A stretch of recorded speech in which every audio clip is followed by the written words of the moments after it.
मी कैलास सोनवणे आपले हार्दिक स्वागत करतो। सुरुवातीला पाहूया 24 तासातील ताज्या घडामोडी। श्रीराम मंदिराचा प्राणप्रतिष्ठा सोहळ्यानिमित्त धुळ्यात 21 ते 31 जानेवारी दरम्यान विविध कार्यक्रमांचे आयोजन। एक्सप्रेस कॅनलची पाहणी करून माजी आमदार गोटेंनी भाजप व मनपा प्रशासनावर केली टीका। अखिल भारतीय वाल्मिक महासभेतर्फे क्युमाइन क्लब समोर करण्यात आले आंदोलन। धुळे जिल्हा परिषदेची स्थायी समितीची सभा संपन्न। शिंदखेडा तालुक्यात सिंचन विहिरींच्या प्रस्तावास मान्यता देण्याची मागणी। आणि पीएचडी पदवी प्राप्त केल्याने प्राध्यापक डॉक्टर मनीषा पाटील यांचा सत्कार। आता बातमीपत्र विस्ताराने। अयोध्येतील प्रभू श्रीराम मंदिर प्राण प्रतिष्ठा सोहळ्यानिमित्त धुळे शहरातील पांझरा नदी पात्रातील पंचमुखी हनुमान मंदिरामागे अयोध्या नगरी येथे रविवार दिनांक 21 जानेवारी ते 31 जानेवारी दरम्यान विविध कार्यक्रमांचे आयोजन करण्यात आले असल्याची माहिती अनुप अग्रवाल यांनी पत्रकार परिषद घेऊन दिली। अयोध्येतील प्रभू श्रीराम मंदिर प्राण प्रतिष्ठा सोहळ्यानिमित्त धुळे शहरातील पांझरा नदी पात्रातील पंचमुखी हनुमान मंदिराच्या मागे अयोध्या नगरी येथे रविवार दिनांक 21 जानेवारी ते 31 जानेवारी दरम्यान विविध कार्यक्रमांचे आयोजन करण्यात आले असल्याची माहिती अनुप अग्रवाल यांनी पत्रकार परिषद घेऊन दिली। रविवार दिनांक 21 जानेवारी 2024 रोजी सायंकाळी 4 वाजता भव्य शोभायात्रेचे आयोजन करण्यात आले आहे। छत्रपती शिवाजी महाराज स्मारक आग्रा रोड ते अयोध्या नगरी पंचमुखी हनुमान मंदिरापर्यंत ही शोभायात्रा निघेल। सोमवार दिनांक 22 जानेवारी रोजी रामलल्ला प्राणप्रतिष्ठा सोहळा व महाप्रसादाचे आयोजन करण्यात आले आहे। सायंकाळी दीपोत्सवाचे आयोजन करण्यात आले आहे। मंगळवार दिनांक 23 रोजी महाआरती सायंकाळी 7:30 वाजता होणार आहे। भजन संध्याचा कार्यक्रम सायंकाळी 8 वाजता होणार आहे। बुधवार दिनांक 24 रोजी महाआरती सायंकाळी 7:30 वाजता व प्रभू श्रीराम भक्ती गीते रात्री 8 वाजता होणार आहे। गुरुवार दिनांक 25 रोजी महाआरती तसेच गीत रामायणाच्या कार्यक्रमाचे आयोजन करण्यात आले आहे। शुक्रवार दिनांक 26 जानेवारी रोजी महाआरती तसेच देशभक्तीपर गीतांचे आयोजन करण्यात आले आहे। शनिवार दिनांक 27 जानेवारी रोजी महाआरती तसेच संगीत रजनी कार्यक्रमाचे आयोजन करण्यात आले आहे। रविवार दिनांक 28 रोजी महाआरती तसेच भजन संध्याचा कार्यक्रम होणार आहे। 29 जानेवारी रोजी महाआरती तसेच विविध पारंपरिक वाद्यावर रामभक्ती जल्लोष करण्यात येणार आहे। मंगळवार दिनांक 30 जानेवारी रोजी महाआरती तसेच श्रीराम गीतेचे आयोजन करण्यात आले आहे। बुधवार दिनांक 31 जानेवारी रोजी सायंकाळी 6:30 वाजता भव्य धर्मसभेचे आयोजन करण्यात आले आहे। तरी या कार्यक्रमास सर्व राम भक्तांनी उपस्थित राहून त्याचा लाभ घ्यावा असे आवाहन करण्यात आले आहे। सुरुवात करणार आहोत आणि गांधी पुतळ्यापासून खाली उतरून या ठिकाणी अयोध्या धाम अयोध्या नगर असं आपण या जागेला तात्पुरतं नाव दिलेलं आहे। आणि या ठिकाणी ती मिरवणूक येईल। मिरवणूक सायंकाळी 4 वाजेला आपण चालू करणार आहोत। त्या मिरवणुकीत जशी रामलल्लाची मूर्ती अयोध्यामध्ये स्थापन होणार आहे तीच मूर्ती आपण या ठिकाणी तशीच मूर्ती आपण या ठिकाणी बनवतो आहोत। आणि तीच मूर्ती आपण या ठिकाणी 22 तारखेला दुपारी 12 वाजेपासून तर 1 वाजेपर्यंत आपण विविध कार्यक्रम होम हवन करून या ठिकाणी ती मूर्ती स्थापित करणार आहोत। तदनंतर 22 तारखेपासून संध्याकाळपासून तर 31 तारखेपर्यंत विविध कार्यक्रम या ठिकाणी आपण आयोजित केलेले आहेत। जवळपास 60,000 पत्रिका आपण छापलेल्या आहेत। आपला प्रयत्न आहे सर्वांकडे पत्रिका पोचवायचं, परंतु आपल्या माध्यमातूनच ही पत्रिका आपण पोचवायचं ही प्रयत्न करू जे राहतील त्यांच्यासाठी। 22 तारखेला लाईट शो आणि भव्य आतिषबाजी आपण या ठिकाणी करणार आहोत। 23 तारखेला आपले धुळे शहरातीलच नवीन कलाकार जे आहेत त्यांची भजन संध्याचा कार्यक्रम या ठिकाणी आपण करणार आहोत। या साईडला आपण स्टेज टाकतो आहोत। 24 तारखेला शिरपूरचे जे गायक आहेत गोल्डन बँड वगैरे त्यांचा आपण कार्यक्रम ठेवलेला आहे। 25 तारखेला गीत रामायण आपण ठेवलेली आहे।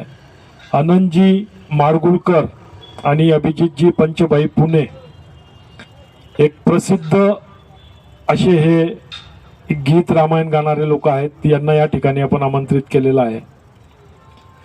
26ला इंडियन आयडलचा जो फेम होता, ज्यांनी इंडियन आयडल मध्ये फर्स्ट नंबर पटकवला होता, तो जगदीश चव्हाण पुण्याचे यांचं देशभक्तीपर आणि भजन संध्या असा कार्यक्रम आयोजित केलेला आहे. 27 तारखेला ऋषिकेश रिकामे पुणे एक अतिशय नवयुवक आणि उमदा गायक आहे. त्याची भजन संध्या आपण या ठिकाणी 27ला ठेवलेली आहे. 28 तारखेला भजन सम्राट अनुप जलोठा यांचा कार्यक्रम 28 तारखेला या ठिकाणी आपण आयोजित केलेला आहे. 29 तारखेला आपल्या शहरात जे विविध पारंपरिक वाद्य वाजवतात त्या लोकांचा आपण शो आणि जल्लोष असे 2 कार्यक्रम या ठिकाणी ठेवलेले आहेत. 30 तारखेला मुंबई येथील सुप्रसिद्ध गायक चंद्रकांत प्रल्हाद शिंदे यांचा आपण कार्यक्रम ठेवलेला आहे. आणि 31 तारखेला भव्य धर्मसभा आपण आयोजित केलेली आहे.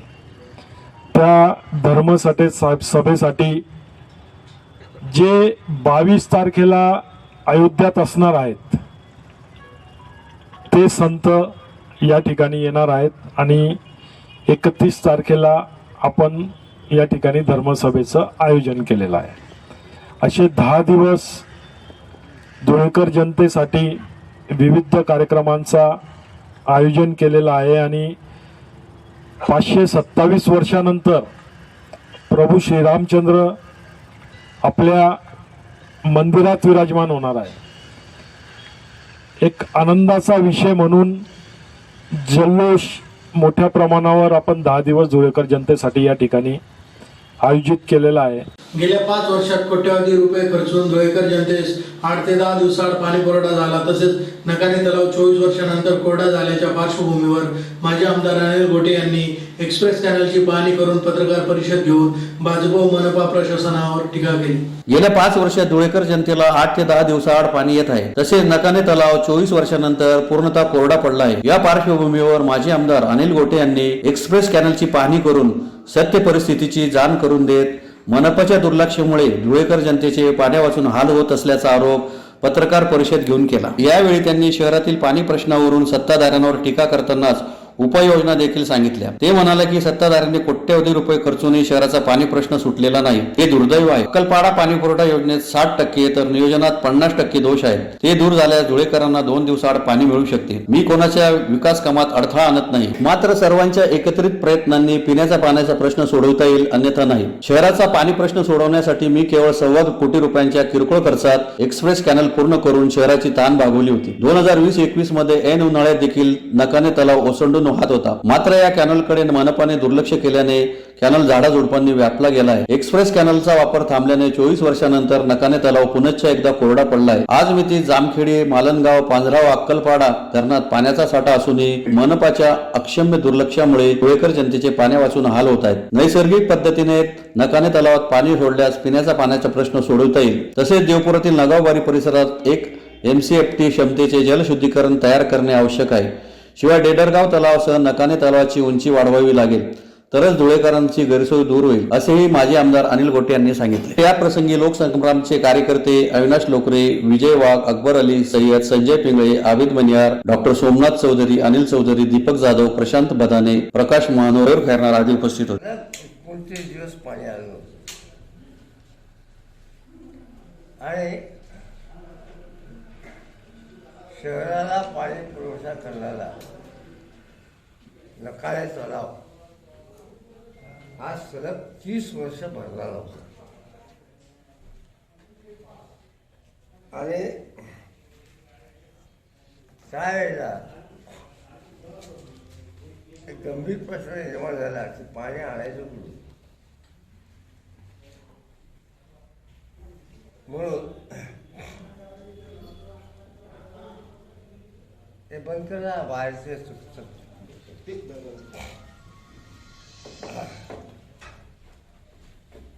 आज जेवढा पाण्याचा साठा धुळे शहराच्या आजूबाजूला आहे एवढा पिण्याच्या पाण्याचा साठा मी अतिशय जबाबदारीने बोलतो. महाराष्ट्रातल्या एकाही शहरात नाही. पुन्हा वाक्य सांगतो, आज जेवढा पाणी साठा धुळे शहराच्या आजूबाजूला आहे तेवढा साठा महाराष्ट्रामधल्या एकाही शहरात नाही.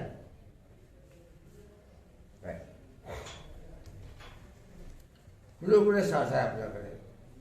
जेजलगाव, हरणामाळ, नकाळे, अक्कलपाडा आणि सुरवाडे बॅरेजेस. ज्या वेळेला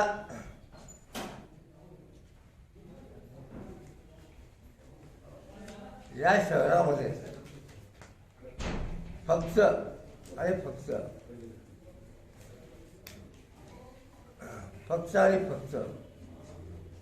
जेजलगाव आणि नकाळे हे दोनच पर्याय उपलब्ध होते, त्यावेळेला शहराच्या पिण्याच्या पाण्याचा प्रश्न सोडवण्यासाठी तत्कालीन लोकप्रतिनिधी म्हणून मी केलेले प्रयत्न आणि त्यातून शहरात झालेला पाणी पुरवठा हा प्रश्न आहे. त्यावेळेला तापी पाणी पुरवठा योजना होती, पण त्या इकडे तापी पाणी पुरवठा योजना सुरवाडे बॅरेजेस नव्हते. हे समजून द्या, सुरवाडे बॅरेजेस नव्हते, निर्मितीच झालेली नव्हती. त्यानंतर अक्कलपाडा नव्हतं आणि अशा काळामध्ये पाणी आणणं हे कठीण होतं. तापी नदी ही उन्हाळ्यामध्ये कोरडी पडायची. मग त्यासाठी तापी नदीमध्ये एक वाळूचा बंधारा करून आपला जो हे विठ्ठलला म्हणजे आपलं जलशुद्धीकरण केंद्र आहे काय, आपण तिथे पाणी उचलून आणतो. त्यानंतर मी स्वतः अभ्यास करून नैसर्गिक उताराने पाणी आणण्याचा एक प्रस्ताव महाराष्ट्र शासनाला दिला. तत्कालीन मुख्यमंत्री विलासराव देशमुख यांच्या दालनामध्ये मी बैठकीचं आयोजन करायला आणि सांगितलं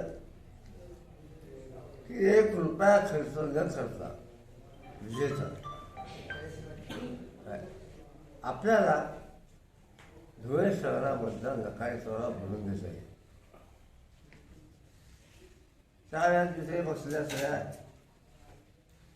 तज्ञ पाटबंधारे खात्या लोकांनी सांगितलं विलासरावांना, धुळे येथील भाऊसाहेब हिरे वैद्यकीय महाविद्यालय आणि सर्वोपचार रुग्णालयातील गट ड श्रेणीतील पदांच्या जाहिरातीवर आक्षेप घेत अखिल भारतीय वाल्मिकी महासभेतर्फे क्युमाइन क्लब समोर आंदोलन करीत जिल्हा प्रशासनास निवेदन देण्यात आले. धुळे येथील भाऊसाहेब हिरे वैद्यकीय महाविद्यालय आणि सर्वोपचार रुग्णालयातील गट ड श्रेणीतील पदांच्या जाहिरातींवर आक्षेप नोंदवत अखिल भारतीय वाल्मिकी महासभेतर्फे शहरातील क्युमाइन क्लब समोर आंदोलन करीत शिष्टमंडळातर्फे जिल्हाधिकारी यांना निवेदन देण्यात आले. निवेदनात म्हटले आहे की श्री भाऊसाहेब हिरे शासकीय वैद्यकीय महाविद्यालय व सर्वोपचार रुग्णालयात गट ड श्रेणीतील विविध पदांसाठी 28 डिसेंबर 2023 रोजी जाहिरात प्रसिद्ध केलेली आहे. यात सफाईगार या पदाचा देखील समावेश आहे. सफाईगाराचे पद खुल्या प्रवर्गात दाखवल्याबद्दल आमचा तीव्र आक्षेप आहे. राज्य शासनाचा 27 जून 1958 रोजीचा शासन निर्णय, राज्य शासनाचे 1 ऑक्टोबर 2023 चे परिपत्रक तसेच 19 एप्रिल 2018च्या शासन परिपत्रकानुसार सफाईगार ही पदे अनुसूचित जाती, मेहतर व वाल्मिकी समाजासाठी आरक्षित करण्यात आली आहे. शासनाच्या धोरणानुसार मेहतर व वाल्मिकी म्हणून काम करणाऱ्या व्यक्तींची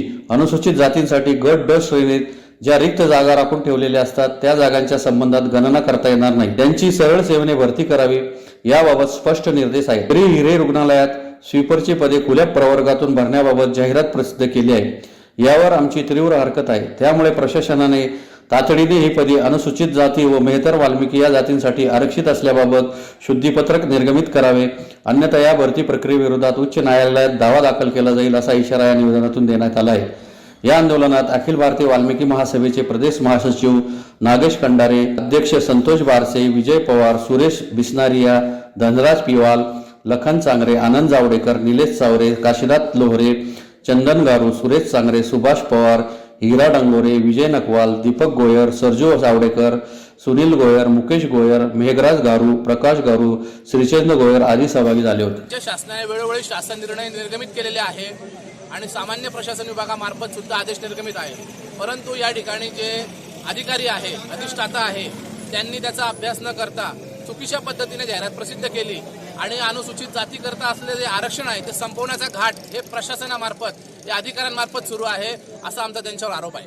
धुळे जिल्हा परिषदेची स्थायी समितीची सभा जिल्हा परिषदेच्या काही यशवंतराव चव्हाण सभागृहात मंगळवारी दुपारी सभापती तथा अध्यक्ष धरती देवरे यांच्या अध्यक्षतेखाली संपन्न झाली। धुळे जिल्हा परिषदेची स्थायी समितीची सभा जिल्हा परिषदेच्या काही यशवंतराव चव्हाण सभागृहात सभापती तथा अध्यक्ष धरती देवरे यांच्या अध्यक्षतेखाली मंगळवारी दुपारी संपन्न झाली। स्थायी समितीच्या सभेत विषय पत्रिकेवर एकूण 8 विषय घेण्यात आले होते। चर्चेनंतर सर्व विषयांना मंजुरी देण्यात आली। यावेळी 197 शाळांचे निर्लेखनाचा प्रस्ताव पाठवण्यात आला असून 30 प्रस्ताव मागवण्यात आले असल्याची माहिती सभेत देण्यात आली। या प्रसंगी सभापती तथा अध्यक्ष धरती देवरे, उपाध्यक्ष देवेंद्र पाटील, हर्षवर्धन दैते, कैलास पावरा, अतिरिक्त मुख्य कार्यकारी अधिकारी चंद्रकांत पवार, उपमुख्य कार्यकारी अधिकारी भाऊसाहेब आकलाडे, पोपटराव सोनवणे, तुषार नंदे आदी उपस्थित होते। विषय धोरणात्मक नव्हते पाहिजे म्हणून सभा खेळीमेळीच्या वातावरणात संपन्न झाली।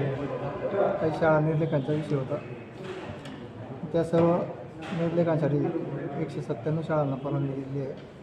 3 शाळांचे परत प्रस्ताव आले आणि जिल्ह्यातल्या जवळजवळ या सर्वांना अध्यक्ष जे आहेत त्या नवीन पहिल्यांदा त्यांच्या अध्यक्ष मीटिंग झाली, त्यामुळे एक खेळीमेळीच्या वातावरणात झाली।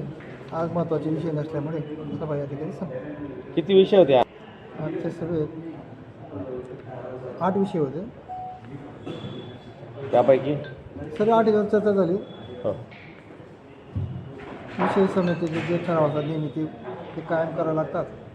मोराळीच्या शाळेत होतं, आदर्श शाळांना टेंडर निविदा प्रसिद्ध करायची होती आणि सुनसळ अनामत परत करायची, नेहमीचे विषय। शिंदखेडा तालुक्यात MREGS योजनेअंतर्गत सिंचन विहिरींच्या प्रस्तावास मान्यता द्यावी अशी मागणी धुळे जिल्हा काँग्रेस कमिटीतर्फे शिंदखेडा पंचायत समितीचे गट विकास अधिकाऱ्यांना निवेदनाद्वारे केली। शिंदखेडा तालुक्यातील MREGS योजनेअंतर्गत सिंचन विहिरींच्या प्रस्तावास मान्यता द्यावी अशी मागणी धुळे जिल्हा काँग्रेस कमिटीतर्फे शिंदखेडा पंचायत समितीचे गट विकास अधिकाऱ्यांना निवेदनाद्वारे करण्यात आली आहे। निवेदनात म्हटलं आहे की शिंदखेडा तालुक्यातील सुमारे 3000 शेतकऱ्यांनी 3 ते 4 वर्षापासून सिंचन विहिरी मिळण्यासाठी प्रस्ताव सादर केले आहेत, परंतु 3-4 वर्षापासून शेतकऱ्यांना सिंचन विहिरीपासून वंचित ठेवण्यात येत आहे। त्यामुळे आपणास विनंती की 26 जानेवारी पूर्वी प्राप्त प्रस्तावास मान्यता न दिल्यास तीव्र आंदोलन छेडण्याचा इशारा देण्यात आला आहे। यावेळी काँग्रेसचे जिल्हाध्यक्ष श्यामकांत सनेर, पंचायत समितीचे सदस्य राजेंद्र देवरे, विशाल पवार, संचालक प्रकाश पाटील, विरोधी पक्षनेते सुनील चौधरी, शहराध्यक्ष दिनेश माळी, परीक्षित देशमुख आदींसह पदाधिकारी मोठ्या संख्येने उपस्थित होते। समितीचे गट विकास अधिकारी आदरणीय पवार साहेबांची भेट घेऊन या तालुक्यामध्ये सिंचन विहिरींचा मंजुरीचा अतिशय गंभीर प्रश्नाकडे पंचायत समिती आणि जिल्हा परिषद आणि महसूल यंत्रणेचं पूर्णपणे दुर्लक्ष झालेलं आहे आणि त्यामुळे ह्या तालुक्यातला शेतकरी शासनाची या योजनेचा लाभ घेण्यासाठी वंचित राहिलेला आहे। अतिशय दुर्दैवाची आणि दुःखाची बाब आहे। यापूर्वी ऑफलाईनमध्ये जवळपास 3500 प्रस्ताव या 4 वर्षामध्ये पंचायत समितीकडे सादर झालेले होते आणि या प्रस्तावाच्या मंजुरीवरून पंचायत समिती प्रशासन आणि लोकप्रतिनिधीमध्ये वादविवाद झाले आणि शेवटी सरसकट सर्वांना न्याय देण्याची भूमिका तत्कालीन गट विकास अधिकाऱ्यांनी ठेवली असता ती मात्र लोकप्रतिनिधींना मान्य झाली नाही आणि म्हणून त्यांची त्यावेळेस बदली करण्यात आली। ह्या पदावर बसणारे लोक, सत्तेमध्ये बसणारे लोक आलेल्या प्रस्तावामध्ये देखील नावं ठेवण्याचं काम करतं, हा माझा हा त्याचा, आणि अशा पद्धतीने द्वेष करून त्याच्यामध्ये प्रस्ताव अपात्र करण्याची जबरी असा प्रकार या पंचायत समितीमध्ये घडतो आहे। आणि आम्ही ही बाब आजच्या गटविकास अधिकारी महोदयांच्या लक्षात आणून दिली की या पूर्वीचे प्रस्ताव आणि आत्ता ऑनलाईन प्रस्ताव जे प्राप्त झाला आहे त्याची सांगड घालून या तालुक्यामध्ये हजारो शेतकऱ्यांना तात्काळ हा न्याय दिला पाहिजे. पंचायत समिती भाजपाच्या ताब्यात, जिल्हा परिषद भारतीय जनता पार्टीच्या ताब्यात, लोकप्रतिनिधी भाजपाचे, खासदार भाजपाचे, राज्यातलं सरकार भाजपाचं, केंद्रातलं सरकार भाजपाचं असताना देखील या तालुक्यातला शेतकरी मात्र सिंचन विहिरीच्या लाभापासून वंचित राहतो. ही अत्यंत सत्ताधाऱ्यांच्या दृष्टीने दुर्दैवाची गोष्ट आहे. ते आपल्या तालुक्यामध्ये न्याय देण्यामध्ये असफल ठरत आहेत. हे जाणीवपूर्वक आज आम्हाला या विषयावर लक्ष वेध केला पाहिजे. महाराष्ट्र सरकारनं शिंदखेडा तालुक्याला ट्रिगर 1 लावून दुष्काळी जाहीर केलेला आहे. जर दुष्काळी म्हणून तुम्ही सरकार जाहीर करतं तेव्हा हे जिल्हा प्रशासन, पंचायत समिती प्रशासन दुष्काळाच्या काळामध्ये आमच्या तालुक्यातल्या शेतकऱ्यांना विहिरींपासून वंचित का ठेवतो आहे हा आमचा जाहीर सवाल आहे. आणि येणाऱ्या 15-20 दिवसामध्ये हा जर निर्णय लावला नाही तर पंचायत समितीच्या एकही अधिकाऱ्याला आणि BJPच्या एकही पदाधिकाऱ्याला फिरू देणार नाहीत, असं आमची गंभीर भूमिका. आज आमचे सर्व सहकारी आमचे पंचायत समितीचे सन्माननीय सदस्य आहेत, विशाल पवार सर आहेत, राजेंद्रजी देवडे आहेत, आमचे शिंदखेड्याचे विरोधी पक्ष नेते आहेत, शिंदखेडा काँग्रेसचे अध्यक्ष आहेत, आमचे सर्व प्रमुख पदाधिकारी या ठिकाणी उपस्थित आहेत.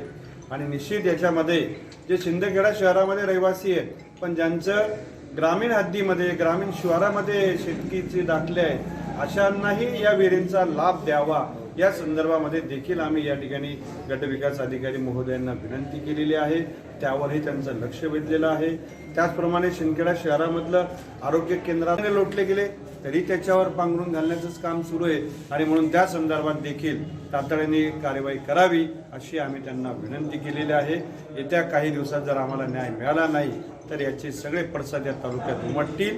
निश्चित याच्यासाठी आम्हाला जनआंदोलनाची भूमिका घेऊन या तालुक्यामध्ये या सर्व प्रश्नांवर आणि विशेष करून या विहिरींच्या प्रश्नामध्ये जे पहिले 3000 प्रस्ताव प्रशासकीय मान्यतेसाठी तत्कालीन BDOंनी प्रस्तावित केले होते ते कुठे आहेत, प्राप्त प्रस्ताव जे आता ऑनलाईन आलेले आहेत ते कुठे आहेत, काही ना काही बहाणा शोधून शेतकऱ्यांना या कामापासून वंचित ठेवण्याचं पाप ही सर्व भारतीय जनता पार्टीची विद्यमान सत्ता मंडळी करते आहे आणि हे आम्ही त्याचा निषेध करतो. प्राध्यापक डॉक्टर मनीषा पाटील यांनी शिक्षणशास्त्र या विषयात PhD पदवी प्राप्त केल्याने त्यांचा सत्कार समारंभाचा कार्यक्रम अजनी येथील अण्णासाहेब रघुनाथ सीताराम पाटील माध्यमिक विद्यालय येथे मंगळवारी संपन्न झाला. प्राध्यापक डॉक्टर मनीषा पाटील यांनी शिक्षणशास्त्र या विषयात PhD पदवी प्राप्त केल्याने त्यांचा सत्कार समारंभाचा कार्यक्रम अजंग येथील अण्णासाहेब रघुनाथ सीताराम पाटील माध्यमिक विद्यालय येथे मंगळवारी संपन्न झाला. कार्यक्रमाच्या अध्यक्षस्थानी ग्रामीणचे आमदार कुणाल पाटील हे उपस्थित होते. जवाहर शिक्षण प्रसारक संस्थेच्या संचालिका अश्विनी पाटील यांच्या हस्ते मनीषा पाटील यांचा सत्कार करण्यात आला. यावेळी मान्यवरांनी मार्गदर्शनही केले. या प्रसंगी आमदार कुणाल पाटील, अश्विनी पाटील, BM पाटील, योगेश पाटील, बाजीराव पाटील, यशवंत खैरनार, लहू पाटील, वसंत पाटील, योगेश पाटील, गुलाबराव कोतेकर, गणेश गर्दे, दिनकर पाटील, रितेश पाटील, रघुनाथ पाटील, गुलाबराव पाटील, धीरज पाटील, रवींद्र पाटील आदी उपस्थित होते. आज असा सोहळा त्यांनी आमचे तात्यासाहेब म्हणजे माझे वडील यांनी, मुलगी माझी PhD झाली आणि तिने आमच्या गावाचं, परिवाराचं आणि ग्रामस्थांचं तसेच तरुण परिवाराचं नाव मोठं केलं. याबद्दल त्यांनी हा सत्कार समारंभ आयोजित केला, त्याबद्दल मी सर्वांचे आभार व्यक्त करते. खरं सांगायला गेलं तर आज वडील या नात्याने त्यांना मुलांनी शिकावं, शिक्षण घ्यावं आणि मोठी पदवी प्रदान करावी असं नेहमीच आणि प्रत्येक आईवडिलांना वाटत असतं, तसंच त्यांनाही वाटलं. माझ्या मुलांप्रमाणेच मुलीलाही मी शिक्षण देईल, तिला कधी असं जाणवू देणार नाही की तिने शिक्षणात ती कमी पडली किंवा मी कमी पडू देईल. तर असं न जाणवता त्यांनी मला वेळोवेळी योग्य मार्गदर्शन, मला जे काही शिक्षण क्षेत्रात जे काही निर्णय घ्यायचे ते घेऊ दिले, स्वतंत्रपणे विचारसरणी प्रदान केली. त्याबद्दल मी आमचे वडील तात्यासाहेब यांचे आभार व्यक्त करते. तसेच या पुढे जाऊन शिक्षणाचं माहेरघर जे माझं सासर आहे बेहेड, माझे सासरे सरस्वती माता शिक्षण प्रसार संस्थेचे अध्यक्ष आहेत. तर हे आमचं शिक्षण संस्थेचं माहेरघर आहे. तर यांनीही मला वेळोवेळी योग्य मार्गदर्शन केलं. शिक्षण क्षेत्रात पुढे जाण्याचं योग्य मार्गदर्शन वेळोवेळी केलं. तसेच माझे मिस्टर डॉक्टर योगेश पाटील वैद्यकीय अधिकारी सिव्हिल, तर यांनीही मला वेळोवेळी प्रोत्साहन दिलं की शिक्षण हे निरंतर चालावं, निरंतर घेत राहावं. नेहमी वेळोवेळी त्यांचंही मला मार्गदर्शन लाभलं. आणि मुख्य म्हणजे मार्गदर्शक म्हणून मला PhD ला लाभलेले माझे मार्गदर्शक डॉक्टर सज्जन थुल यांनीही मला वेळोवेळी मार्गदर्शन केलं. त्याबद्दलही मी त्यांचे आभार व्यक्त करते. कार्यक्रमाला अण्णासाहेब रघुनाथ सीताराम पाटील येथील माध्यमिक शाळेतील मुख्याध्यापक, शिक्षक, शिक्षकेतर कर्मचाऱ्यांचेही मी आभार व्यक्त करते. पुन्हा एक नजर ठळक घडामोडींवर. श्रीराम मंदिराचा प्राणप्रतिष्ठा सोहळ्यानिमित्त धुळ्यात 21 ते 31 जानेवारी दरम्यान विविध कार्यक्रमांचे आयोजन. एक्सप्रेस कॅनलची पाहणी करून माजी आमदार गोटेंनी भाजप व मनपा प्रशासनावर केली टीका. अखिल भारतीय वाल्मिक महासभेतर्फे क्युमाइन क्लब समोर करण्यात आले आंदोलन. धुळे जिल्हा परिषदेची स्थायी समितीची सभा संपन्न. शिंदखेडा तालुक्यात सिंचन विहिरींच्या प्रस्तावास मान्यता देण्याची मागणी. आणि PhD पदवी प्राप्त केल्याने प्राध्यापक डॉक्टर मनीषा पाटील यांचा सत्कार.